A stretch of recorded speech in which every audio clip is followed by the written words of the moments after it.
آئیے آپ کو بتاؤں، روایتوں میں آتا ہے، علامہ نصفی رحمت اللہ تعالیٰ علیہ لکھتے ہیں کہ ایک مرتبہ دونوں شہزادوں کو، مولا حسین کو مولا حسن کو ایک تختی لکھائی گئی۔ انہوں نے ایک تختی لکھی، انہوں نے ایک تختی بچپن میں، اور تحریر لکھنے کے بعد چونکہ بچپن حسین کا خاص اعلان ہوا تھا تو اس بچپن کی بات بھی ہو رہی ہے۔ دیکھیں تختی دونوں نے لکھی ہے، تختی لے کر دونوں بھائیوں میں باتیں ہوئی، کس نے اچھا لکھا؟ ذرا توجہ کریں آپ، حسین کا دل یوں نہ دکھاؤ، ایسی باتیں مت کرو۔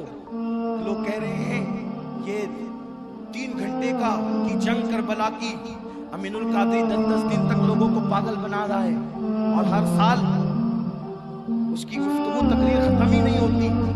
میں نے کل بھی کہا تھا، آج بھی کہتا ہوں، تم کو 3 گھنٹے کی کربلا کھٹکتی ہے، میں ہر سال بیان کر رہا ہوں تو، لیکن آپ کو 2 منٹ کا وہ مینا کا جو قربانی کا فدیے کا واقعہ آپ بھی تو برسوں سے بیان کر رہے ہو، تو 2 منٹ کا واقعہ جب برسوں تک بیان کر رہے ہو تو یہ وہ فدیہ ذبح ہوا دمبا، اس نے صرف جان اسماعیل بچائی ہے، اور حسین نے اپنا گھرانہ لٹا کر صرف کسی ایک کی جان نہیں بچائی بلکہ پورا دین اور اسلام بچایا ہے۔ تو جو ایک اسماعیل کی جان بچائے اس پر اتنی تقریریں ہو سکتی ہیں، اور جو پورا اسلام بچائے پھر اس پر تقریریں نہیں ہو سکتی۔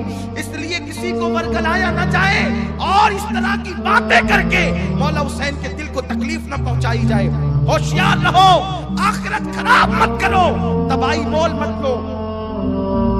تختی لکھی ہے، دونوں نے باتیں کی، کس کی اچھی؟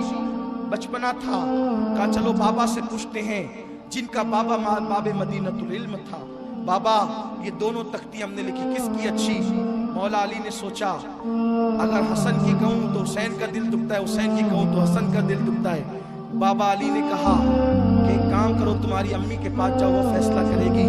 امی کے پاس آئے، ماں نے دونوں شہزادوں کو دیکھا، پھر سوچا حسن کی اچھی کہوں حسین کا دل دکھے، حسین کی اچھی کہوں حسن کا دل دکھے، کہا یہ فیصلہ تمہارا نانا کرے گا، جاؤ نانا کے پاس، امام الانبیاء کے پاس، وہ کائنات کا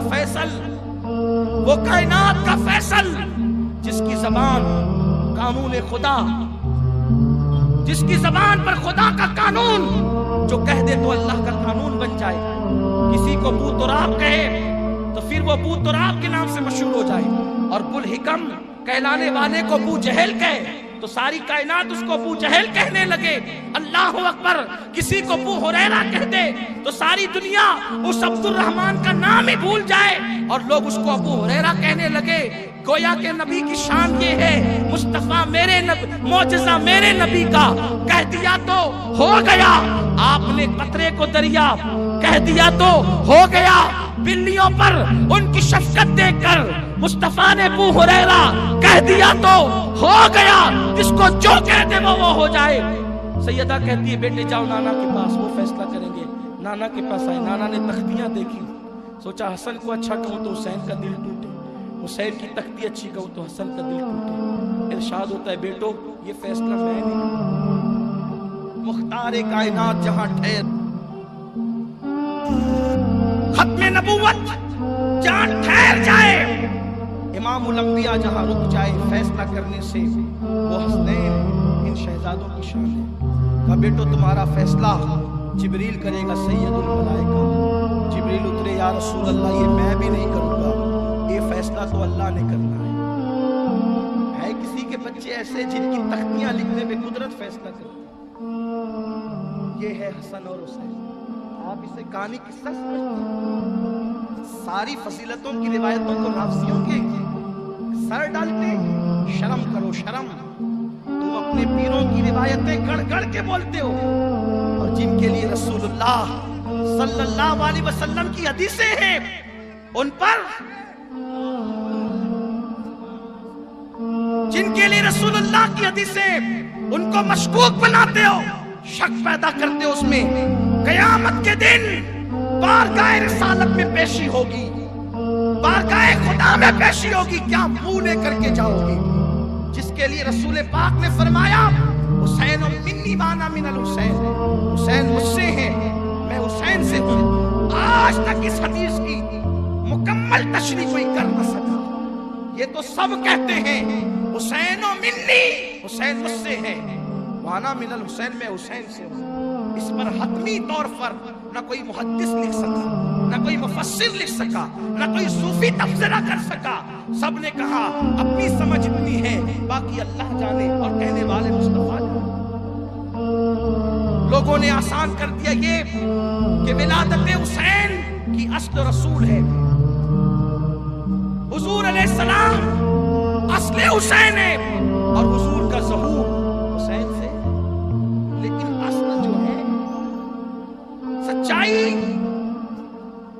سارے محدثین نے پیش کی، لیکن حتمی طور پہ فیصلہ کوئی نہیں کر سکا اور نہ کوئی کر سکتا ہے۔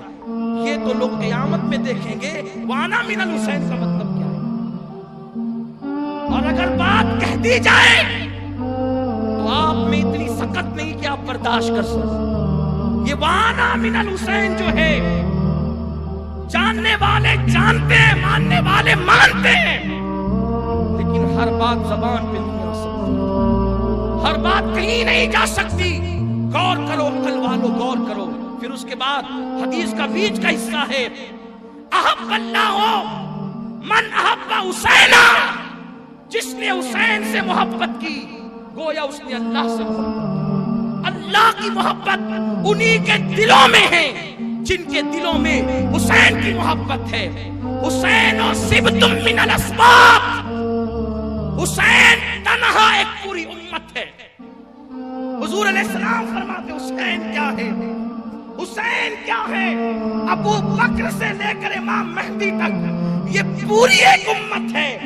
حسین و سبت من الاسباب، حسین تنہا ایک امت کا نام ہے۔ آپ کہیں گے یہ کیسے؟ تو قرآن میں آیا، میں حافظ نہیں ہوں لیکن قرآن میں آیا، اللہ فرماتا ہے ابراہیم تنہا ایک امت ہے، ابراہیم تنہا ایک امت ہے۔ شارحین حدیث لکھتے ہیں کہ حسین تنہا ایک امت ہے۔ مطلب کیا؟ اگر حسین نے یہ قربانی نہ دی ہوتی تو یہ امت کے سر تو ہوتے لیکن امت کے دلوں میں ایمان نہ ہوتا۔ تو یہ جو قرون اولا سے لے کر قرون اخیر تک یہ جو دین بچا، یہ حسین پاک کی قربانی کا نتیجہ ہے، مولا حسین کی قربانی کا نتیجہ ہے۔ آپ نے گویا کہ اب جتنی اذانیں، جتنی نمازیں، جتنے سجود، جتنے رکوع، جتنی تہجد سب پیش کی جا رہی ہے وہ سب صدقہ حسین ہے۔ ہر سجدہ خراج حسین پیش کرتا ہے، ہر اذان خراج حسین پیش کرتی ہے، ہر نماز خراج حسین پیش کرتی ہے۔ یہ مولا حسین کی شان ہے۔ حسین کو رسول اللہ نے تنہا امت قرار دیا ہے اور ان کی محبت اللہ کی محبت ہے۔ یہ مولا حسین کی شان ہے۔ تو جبریل امین کہتے ہیں یا رسول اللہ، ان تختیوں کا فیصلہ میں نے نہیں کرنا بلکہ ان تختیوں کا فیصلہ اللہ نے کرنا ہے۔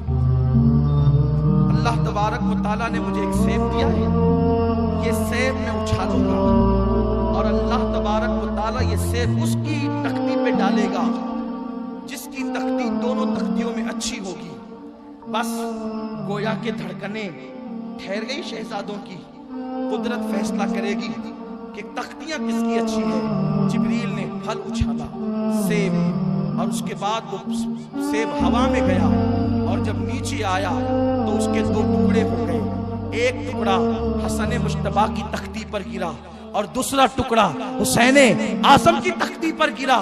گویا کہ قدرت کو بھی یہ گوارا نہ ہوا اس کی تائید کر دے مکمل تو اس کا دل دکھ جائے، اور اس کی تائید کر دے مکمل تو اس کا دل دکھ جائے۔ جن دلوں کا خیال قدرت کرتی ہے وہ دل حسنین کے دل ہے۔ تو جو لوگوں نے حسنین کا دل دکھایا، جنہیں تکلیف پہنچائی، ان کا انجام کیا ہوگا؟ میرے پیارے آقا صلی اللہ علیہ وسلم کے پیارے دیوانوں، یہ مولا حسین کا بچپن ہے۔